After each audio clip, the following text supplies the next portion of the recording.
ناظرین، اسلامی تاریخ کے 4 بڑے غدار جنہوں نے حرص و ہوس، دولت اور پھر حکومت کے لالچ میں اپنی ہی سرزمین، اپنی ہی مٹی، اپنے ہی مذہب اور اپنے ہی لوگوں سے غداری کی۔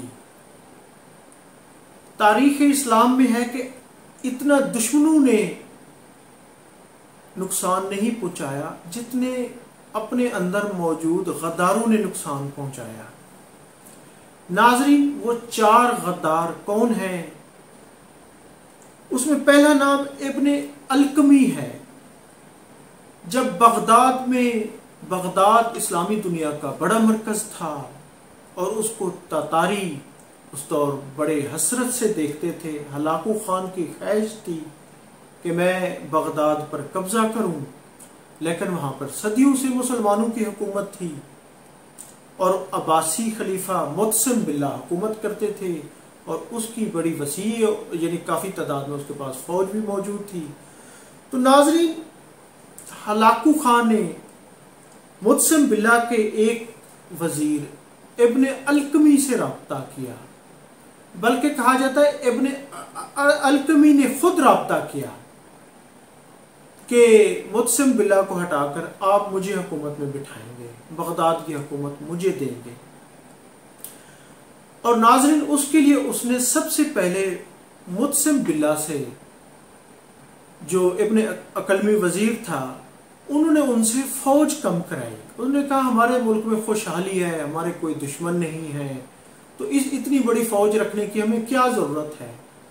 تو ناظرین، اس کی باتوں میں آ کر متسم باللہ نے فوج آدھی سے بھی کم کر دی، حالانکہ اس وقت اس کے کئی سینئر جنرلوں نے اس فیصلے کی مخالفت کی کہ اس طرح ہمارے دشمن ہم پر قبضہ کر سکتے ہیں اور ہمیں پھر اس کا نقصان اٹھانا پڑ سکتا ہے۔ ناظرین، لیکن ابن القمی نے اسے ایسے سبز باغ دکھائے تھے کہ ہمارے ہاں مزید خوشحالی آئے گی، مزید ہم ترقی کریں گے، فوج ایک خزانے پہ بوجھ ہے۔ تو اس کی باتوں میں آ کے اس نے فوج آدھی سے بھی کم کر دی۔ تو ناظرین، اس نے یہ اطلاع ہلاکو خان کو بھجوائی کہ اب آپ آرام سے حملہ کر سکتے ہیں۔ ہلاکو خان نے گھیر لیا اور 1258 میں اس نے بغداد کی اینٹ سے اینٹ بجا دی۔ دریائے دجلہ کا پانی خون سے سرخ ہو گیا، 5 لاکھ سے زائد مسلمان شہید ہو گئے، قتل عام ہوا۔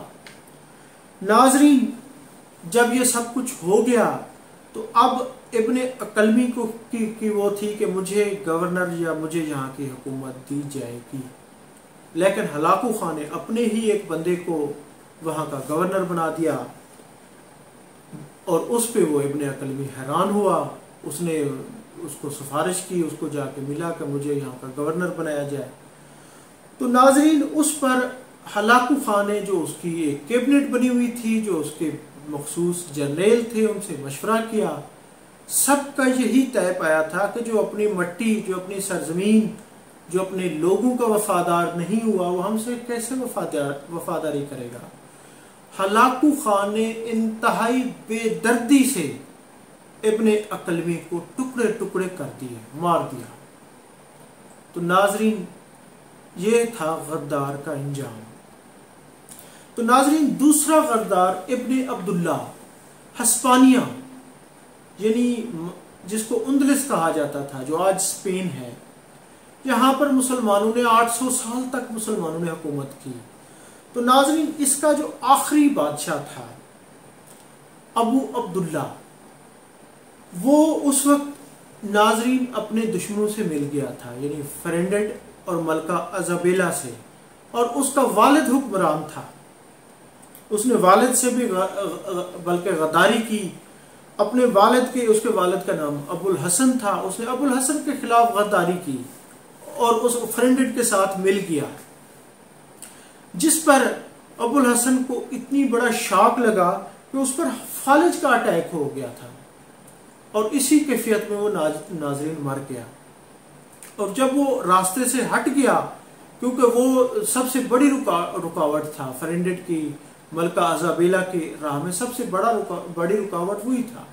اس کے بعد عبداللہ کے ہاں دوستی کا پرچار شروع ہو گیا، وہ اس کے دوست بن گئے، دوستی کی تجارت شروع ہو گئی، اور اس کا رزلٹ یہ نکلا کہ انہوں نے ایک وقت تھا کہ اس کو جگیر تک سب کچھ چھین کر اندلس سے نکال دیا اور اس کو جلا وطن کر دیا، اور وہ بے نامی کی موت مرا۔ بلکہ بعد میں سارے مسلمان جو وہاں پہ تھے، وہاں پہ ملکہ ایزابیلا اور فرینڈڈ نے ان کو زبردستی ان کا مذہب تبدیل کرایا، لاکھوں مسلمانوں کو قتل کر دیا گیا، بے دردی سے قتل کر دیا گیا۔ آج اسپین میں نہ ہونے کے برابر مسلمان ہیں۔ تو ناظرین، ابو عبداللہ کا بھی انجام بہت برا ہوا، وہ گمنامی کی موت مرا، اور آج تک اس کو یعنی کہ برے الفاظ سے یاد کیا جاتا ہے۔ اسی طرح ناظرین، تیسرے نمبر پر آتا ہے میر صادق۔ ناظرین، میر صادق نے ہندوستان کی تاریخ کے بہادر ترین سلطان ٹیپو سلطان، جس نے انگریزوں کو ناخون چنے چبوا دیے تھے، جس کو انگریز یعنی فتح نہیں کر پائے تھے، ناظرین اس کے ساتھ غداری کی۔ ناظرین، کیونکہ یہ کرپٹ تھا، یہ بیسیکلی ایک کوتوال تھا، کوتوال سے اس کے والد ٹیپو سلطان کے والد نے اس کو گورنر بنایا تھا، اور پھر یہ ہے کہ کیونکہ اس کے والد نے اس کو گورنر بنایا تھا تو پھر حیدر علی نے بنایا تھا، تو ٹیپو سلطان نے پھر اس کو وزیر بنایا، اور یہ کرپٹ تھا، اس کی کرپشن ثابت ہو گئی تھی۔ ٹیپو سلطان نے اس کو فارغ کیا، لیکن یہ معافی مانگ کر دوبارہ آیا، اور یہ پھر انتقام لینے کے لیے انگریزوں کے پاس گیا تھا کہ مجھے اب یہاں کا سلطان بنائیں گے۔ تو انہوں نے اس سے غداری کرائی، انہوں نے جنگ میں یعنی کہ اس وقت جب جنگ ہو رہی تھی ناظرین، اس وقت انہوں نے قلعے کو اندر سے بند کر لیا تھا، اور باہر ٹیپو سلطان لڑ رہا تھا، اس کی کمک بند کر دی تھی، اس کی سپلائی رسد بند کر دی تھی، اور پھر جو فوجی تھے ان کو تنخواہ لینے کے بہانے اندر بلا لیا تھا، جس کی وجہ سے ٹیپو سلطان اکیلا رہ گیا تھا اس جنگ میں، اور اس کی سازش کی وجہ سے وہ اس میں شہید ہوا، بلکہ ان کے سپاہی بھی ان کے شہید ہوئے۔ اور پھر اس کا ناظرین جب انگریز سرنگا پٹم پہ میسور پہ قابض ہو گئے، انہوں نے اس کو اقتدار بھی نہیں دیا، بلکہ وہیں کے لوگوں نے اس کو پکڑ کر اس کو مار دیا، بلکہ لوگوں کی نفرت اس کے خلاف اتنی زیادہ تھی کہ اس کی قبر سے اس کو نکال کر اس پر تھوکا گیا، غلاظت گندگی پھینکی گئی، اس کو گھسیٹا گیا، اور آج تک ناظرین اس میر صادق کی قبر پر آج بھی تھوکا جاتا ہے، یہ وہاں پہ گندگی پھینکی جاتی ہے، پیشاب کیا جاتا ہے۔ ناظرین، اسی طرح چوتھا غدار ہے حسین بن علی، جو شریف مکہ تھے۔ ناظرین، یہ لارنس آف عربیہ، جس نے مسلمانوں کی ایک بہت بڑی سلطنت ایک سازش کے ساتھ مل کر، ایک سازش جو ایک برطانیہ کا ایک جاسوس تھا، اس نے حسین بن مکہ سے کام لیا، اس سے غداری کرائی، اور سلطنت عثمانیہ کے جو فوج تھے اس کو انہوں نے شکست دلوائی۔ ناظرین، مشرق وسطیٰ میں وہاں پر جو برطانیہ کی آبیاری کرنے والا حسین بن علی جو شریف مکہ تھے، جو غداری کے جس کی غداری کو آج تک یاد کیا جاتا ہے، بلکہ یہ بعد میں ابن سعود اس کے خلاف ہو گئے تھے، انہوں نے اس کے یعنی کہ اس کے مقابل میں آ گئے تھے، لیکن اس نے ان سے شکست کھائی تھی، اور یہ شکست کھا کر پھر قبرص میں یعنی ان کو جلا وطن کر دیا گیا تھا۔ ناظرین، آج بھی جو اردن کی حکومت ہے، بلکہ اسی غدار کے پڑپوتے آج بھی اردن کے حکمران ہیں، اسی کی نسل چل رہی ہے، اور یہاں پر جو سلطنت عثمانیہ تھی، جو 600 سال تک مسلمانوں کی بہت بڑی سلطنت تھی، ناظرین اس کے خاتمے میں جہاں شریف مکہ کا ہاتھ تھا، ایک بہت بڑا ہاتھ تھا، وہ لارنس آف عربیہ کی سازش کا شکار ہو گئے تھے، انگریزوں کا ساتھ دیا تھا، اور اس کو اپنا عثمانی فوجوں کو شکست میں اس کا بڑا اہم رول تھا۔ تو ناظرین، اس کو بھی اپنے وطن پر اپنی اس پر کوئی عزت نہیں ملی، بلکہ وہ جلا وطنی کی موت ہی مرے۔ ناظرین، تاریخ نے ہمیشہ ہی غدار کا جو انجام ہے وہ بہت برا ہوا ہے اور تاریخ میں ہمیشہ اس پہ لعن طعن کی گئی ہے۔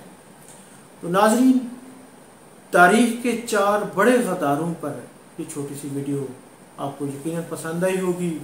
چینل کو سبسکرائب کریں، ویڈیو کو لائک کریں۔ بہت شکریہ، تھینک یو، اللہ حافظ۔